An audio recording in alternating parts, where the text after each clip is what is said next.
Hello and welcome to the Daily Comic and Collectible, episode 482. Now today, the collectible of the day is the Culture Fly, DC Comics, World's Finest Collection, Crisis on Infinite Earths, the Spectre Vinyl Statue. The Spectre played a pivotal role in the Crisis on Infinite Earths storyline. The Spectre is the only hero capable of standing against the Anti-Monitor directly, allowing the other heroes time to put a plan into action that would destroy the villain once and for all. This is why the Spectre vinyl statue, made by and available exclusively through Culturefly, was included in the DC Comics World's Finest Crisis on Infinite Earths subscription box. This 2023 Culturefly exclusive stands 10 inches in height and depicts the Spectre in his signature green costume with pale white porcelain skin, ethereally rising above the clouds in this beautiful work of art. This Spectre statue is part of the DC World's Finest collection and was released by Culturefly. Now, the comic of the day is The Spectre, Volume 2, Issue number 9, with a cover date of December 1987, with story by Doug Minch, art by Gray Morrow, and cover by Mike Magnolia. This issue is titled Drowning in a Dry Sea. We open at night in Jim Corrigan's office. The private detective explains to his assistant, Kim Lang, what the Spectre had explained to him, that consciousness is a quantal nature, meaning it is omnipresent on a subatomical level. On regards to the term higher consciousness, Spectre told Corrigan that it simply means each individual's consciousness that has become aware of itself and that of others, in the very air around them. Kim inquires as to why is Corrigan telling her about all this, and he explains that Spectre had left his body earlier in the day and departed, seeking to stop killers before they could commit the crimes, giving Corrigan that overtly complex explanation. Kim rightfully deduces that Spectre is a higher consciousness himself, and this is precisely what has Corrigan worried.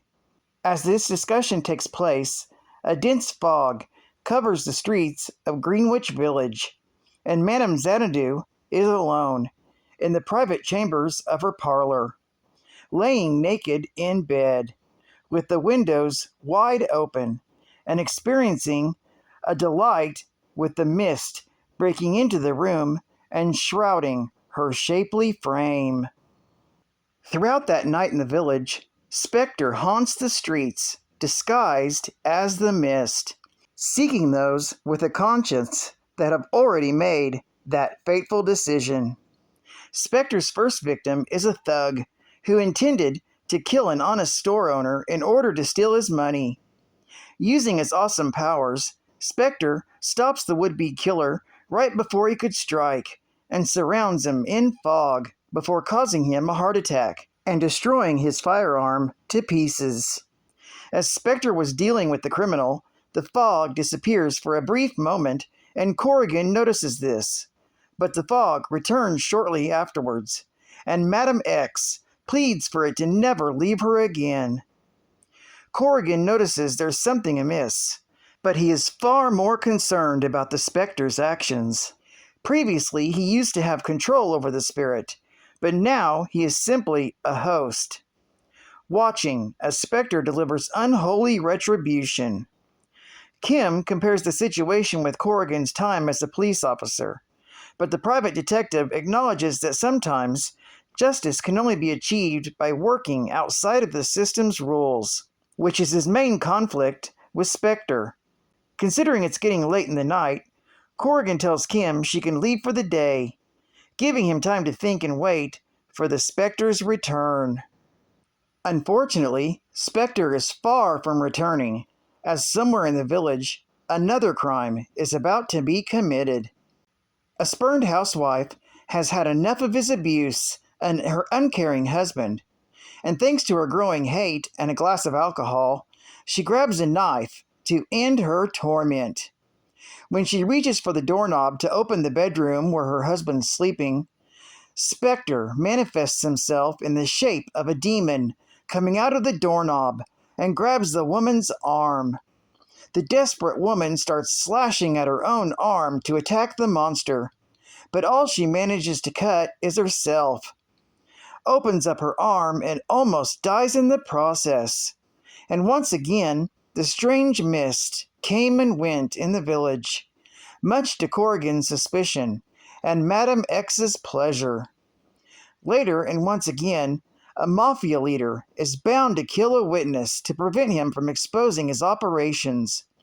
But Spectre strikes once again by coming out of the gangster's weapon and driving him into madness. When the mist came and went for a third time, Madame X moans out in ecstasy. But Corrigan decides to call it a day and goes to sleep on his office's couch. The next morning, Corrigan awakens to several reports across the village about strange deaths and victims of weird circumstances. Corrigan understands that Spectre is responsible and that he had become the fog that is still in the air. Without much explanation, Corrigan tells Kim that they are going for a hike. The two of them decide to walk further away from the village in order to stay away from the mist. But after a whole day outside, Corrigan decides to book a hotel to spend the night. Corrigan prides himself in the fact that Kim had not realized his true intentions, but as they get to the hotel room, Kim finally realizes that Corrigan is running away and hiding from the Spectre. Kim believes that Corrigan is doing all of this to punish Spectre and give him a lesson, but in truth, Corrigan tells her that he wants to kill Spectre, even if it means dying with him. Kim realizes that Spectre has not returned to Jim the previous night, and by now he has been out of his body for more than 48 hours. Corrigan's energy has started to drop, and his human flesh is starting to decay. Desperately anxious, Kim attempts to call Madame X to warn the Spectre, but Corrigan jumps out of the hotel's room, through the window, and runs away from the place. At that same precise moment, Madame X continues her dubious encounter with Spectre, the nature of which is more psychic than physical. However, Spectre chooses to end their metaphysical connection of consciousness, which elevated his own being to reach the powers he had previously held. Spectre explains that even though a great portion of his former powers are restored thanks to the synchrony of their consciousness, he could not allow himself to get lost in the fake ecstasy, as it would mean his eventual destruction for not returning to his mortal host. For 2 whole nights and the day between, Spectre and Madame X shared something dark and unique, but the woman noticed how Spectre's strength is slowly disappearing. Madame X asks if they will do it again in the future, and Spectre replies in a positive manner as he goes directly to Corrigan's office, only to find it empty. Kim Lang has desperately tried to locate Jim Corrigan, but her efforts are futile and she takes a taxi to return to the office, where she's interrogated by a furious Spectre, who is slowly starting to disappear. Kim tells Spectre about Jim's ultimate intentions, and she gives into hopelessness, as she believes Corrigan is far gone and nowhere to be found. However, Spectre uses his remaining powers to locate Corrigan, following the man's consciousness. At that moment, Corrigan lies in a dark alley when the green mist surrounds him.